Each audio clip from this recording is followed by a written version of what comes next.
Hello everybody, happy Friday to you. Welcome back into the Golden Tee Lounge. Kevin Lindsay here.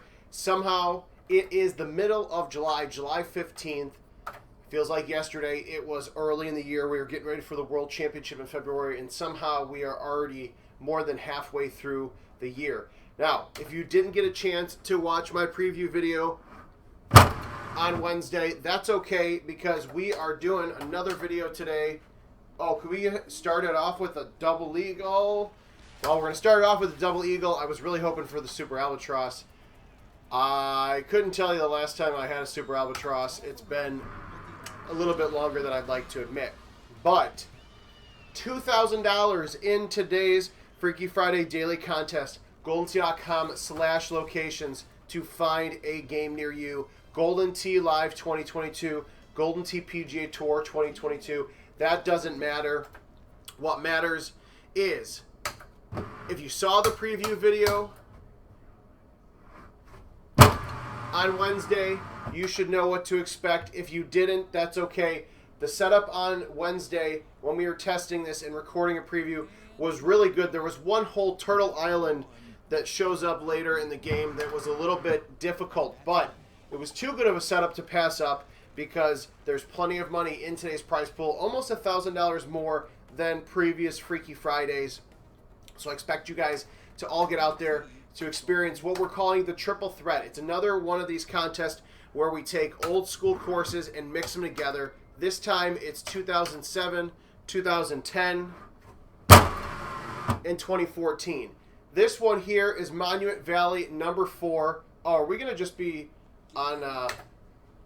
I don't know. I didn't want to get too excited there. We didn't get great shot points, but feeling good. It is still early in the morning, so what a good way to kick things off with some Golden Tee. Moving on, Highland Links. So, the fun thing about this course for today's Freaky Friday, you've got a drivable par 5 to kick things off, a lot of drivable par 4s, a few par 3s sprinkled in there, and then an occasional par 5 like this. Highland Links. If you are not, especially for hole 4 here, if you are not in the middle of the fairway, good luck, because this rough is deep grass, and you don't want to get stuck in that. Hopefully, I don't have to show you what happens when you get stuck in it, but basically you're going to want to push your chip a little bit harder, because you're probably going to get stuck in what they call the deep grass. Golfer 1 is ready to hit. So, number 5 for today's Freaky Friday. It is the Great Wall, hole number 5. Not a tough look here, but it's a little difficult because you are so far off to the left-hand side. So you might have to cut your 3-wood, 10.5 degree driver, whatever your club of choice is, a little bit more than I did. But still, 35-foot putt. And look at that, 11 after 5. Let's see if we can keep the momentum going here.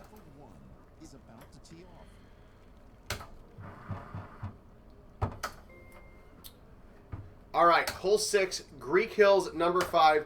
This hole has always been a tough one for me. What you want to do is you want to hit it far enough to the left that you avoid these trees, but you also don't kick off into the rough and have a far putt or get stuck in the sand back there. So we're going to take a high 3-wood. I normally crush this and it doesn't work out well for me. This time I hit it too soft and it's not going to work out well for me. But that's okay. Hole 6 and it's finally time to chip. I'm okay with that. That was awful. Definitely not my worst chip ever, but that's all right.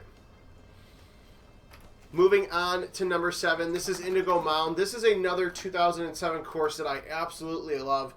This hole used to be so difficult to land in one shot before, custom Build-A-Bags, Golden Tees on the older courses and everything like that. This one, you got to be careful. You could hit a high 5 hybrid here. I want to hit an 8-wood. You've got to be careful to be soft with that shot. You really don't have to worry about it getting over the ultra shot here. Oh, you don't have to worry about it getting over the rocks there, but you have to worry about not hitting it too far that it just hits the fringe, skips the green, and then you go from an eagle putt to probably a par chip. And I didn't listen to my own advice from the other day, which was put the Zero Hybrid in your bag specifically for Pelican Grove number 7. This is a tough course if you try to play the full one in an invite or back in the day.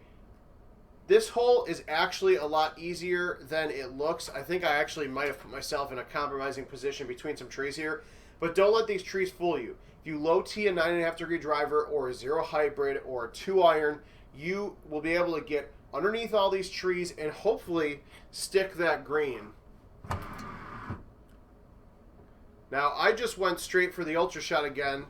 But that's why I was saying the Zero Hybrid's probably better because you can get a couple of bounces out of the rough compared to having to hit it like I did with the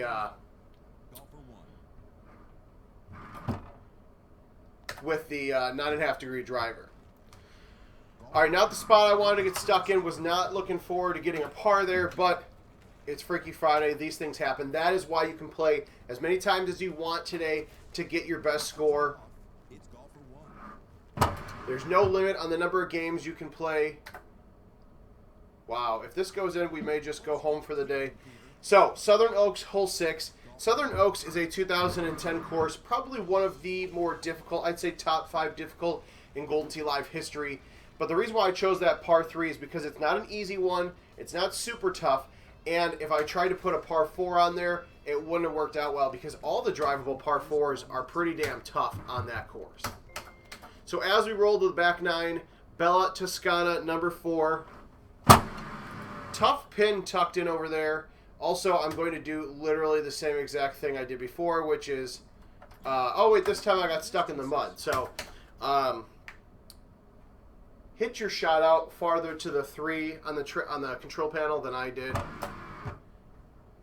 Oh, I probably didn't need to roll on there, but I just didn't trust being stuck in the mud there.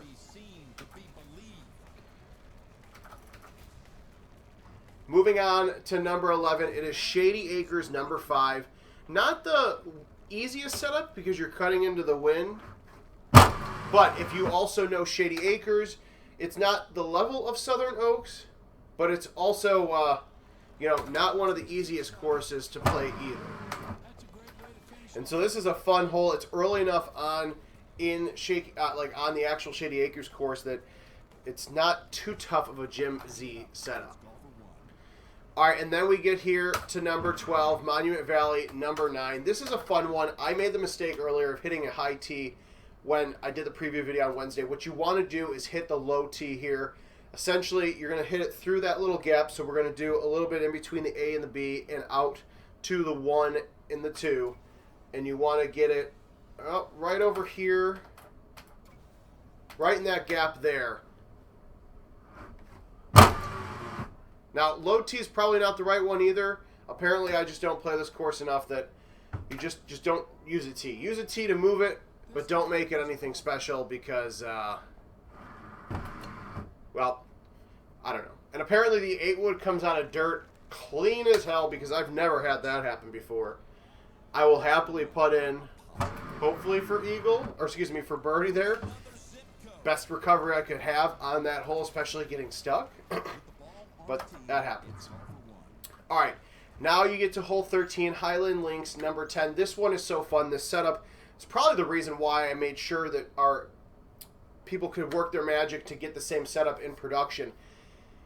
You could hit a spinny A1 here, but honestly, I did the A1 before and I had a chip. I'm just going to go straight at it. It's 425. I am using grabbers. It's 322 off the tee, and I got a 12-mile-an-hour wind. And the fun thing about this hole is there's little hills and crevices that are going to help push your ball closer to the green. Now, I'm sure if you're using stouts or something else, you may have a better shot than that. But that hole alone, and this is what I was talking about, that hole alone makes this so fun. Deep grass, So this is rough. I look at it as rough. I didn't hit it hard enough there, but really it's kind of like a mixture of the mud and rough, the way the ball comes out of it, especially getting stuck in the mud earlier. But again, that's the risk you run when you try to drive a hole like that that's not always drivable. Jimsy's got those obstacles in your way. All right, another shot that I've never really hit before, and somehow it worked out, is this hole, Tahiti Cove 13. Normally, you go around the right to left. The pin's in such a tough spot on the right-hand side, though. I thought, let's see if we can work it around these trees to our right. Now, honestly, okay, I was going to say that's almost identical to the shot I hit before, except it was on the left-hand side. Shout out to, if somebody hits a high T5 wood, bounces it off of that tiki, and gets a hole-in-one, I'll give them a $100 gift card. If you do that and you get great shot points, I'll give you a $50 gift card. Because why not? Let's just have fun with it. Again, the fact that I was able to do that shot a second time, although not really successful, is a shocker because I've never known that shot really existed until just now. All right, number 15, getting towards the end of the course here. Great Wall 14. This one's not too bad. Nice little 3-wood with backspin should get you pretty close to the hole there. Oh, 7 feet.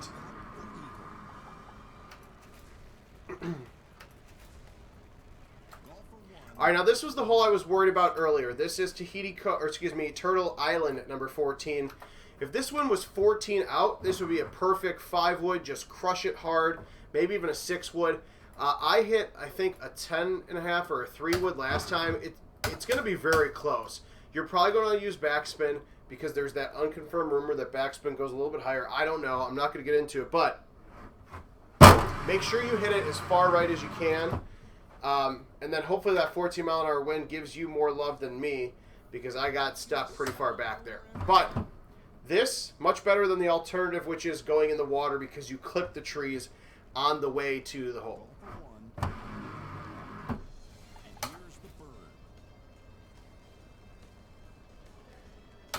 All right, as we get to hole 17, another one of my favorites from 2007, Palm Springs 17. Gonna pull up the GT Caddy here. I want to take a look at something, but this one is so much fun. This is probably one of the nicer setups. I'm not going to use any kind of spin because you got to be worried about that up 10. I'm just going to throw it out there gently. See if I can get some love, unlike last time. Sorry, that's enough love that I needed. I'm happy to take a birdie on that course. Or excuse me, specifically on that hole. But, as I mentioned before, $2,000 in the prize pool. Plenty of time by the time you guys see this video. And then go to your Golden Tee PGA Tour or Golden Tee Live Caddy, and you can see 50 spots being paid, $330 top prize, all the way down to $10 for 41 through 50. So plenty of opportunities for players of all skill levels as we get here to hole 18, Rustic Bridge 18. This is a fun one. This is also a course that, for being built in 2006, is really looking sharp on the PGA Tour version for what it was. Now, I made the mistake last time of doing a high T3 wood, and I went a little far. This time, I'm going to do a high 5 wood. And we're just going straight for the cup here. Now, I probably needed to push it more to the left, but we hit the fringe, so we are okay.